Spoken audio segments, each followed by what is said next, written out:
தம்பி நில்லுப்பா. இந்த முறை திமுகவுக்கு ஓட்டு போடு. நம்ம கட்சி ஆட்சிக்கு வந்தவன நீட் தேர்வே இல்லாம பண்ணிடுவோம். நீ எஜுகேஷன் லோன் இதெல்லாம் வாங்கிருந்தீனா அதெல்லாம் அரசே கட்டிடும். வீட்டுக்கு ஒருத்தருக்கு அவசர தருவோம். இப்படி ஏகப்பட்ட திட்டங்களை வச்சிருக்கோம். ஆட்சிக்கு வந்தவன இது எல்லாத்தையும் செயல்படுத்திடுவோம். மறக்காம நம்ம கட்சிக்கு ஓட்டு போடுப்பா. எங்களுக்கெல்லாம் எதுவுமே தெரியாதுன்னு நினைக்கிறீங்களா? இல்லை இப்பவும் நீங்கள் சொல்கிறதெல்லாம் நாங்கள் நம்பிடுவோம்னு நினைக்கிறீங்களா? 5 வருஷமா ஆட்சியில் இருந்துட்டு போன வருஷம் கொடுத்த சீட்டையே திரும்ப கொடுத்துட்டு போறீங்க. எங்களை பார்த்தா உங்களுக்கு நக்காது தெரியுதா? பேசாம போயிடுங்க. தம்பி, உங்ககிட்ட முன்னாடியே சிலர் எங்களுக்கு ஓட்டு போடுங்கன்னு கேட்டிருப்பாங்க. நாங்க அப்படி சொல்லல. சில லாஜிக்கான விஷயத்த சொல்றேன், கேட்டுட்டு யாருக்கு ஓட்டு போடணும்னு நீயே முடிவு பண்ணிக்க.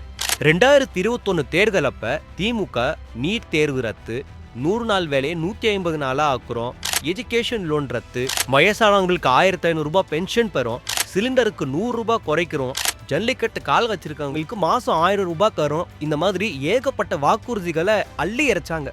இதுல நீ சரியா புரிஞ்சுக்க வேண்டிய விஷயம் என்னன்னா, திமுகவோட வாக்குறுதிகள்ல பல திட்டங்களை மத்திய அரசு தான் செய்ய முடியும். ஆனா மத்தியில அப்பவும் இப்பவும் யார் ஆட்சியில இருக்காங்கன்னு உனக்கு தெரியும். அவங்க நம்ம தலைமையிலான கூட்டணி தான் இருக்காங்கன்னு உனக்கு தெரியும். இத மனசுல வச்சுக்கிட்டு இந்தா இத பொடி, எங்களோட வாக்குறுதிகள் இது, இத எங்களால பண்ண முடியுங்கிறதுக்காக தான் இந்த விளக்கம். இப்ப நீ யோசிச்சு முடிவெடு. இந்த ஆள் சொன்னதுல நிறைய உண்மை இருக்கு. இந்த முறை நம்ம ஓட்டை யோசிச்சு தான் போடணும் போல.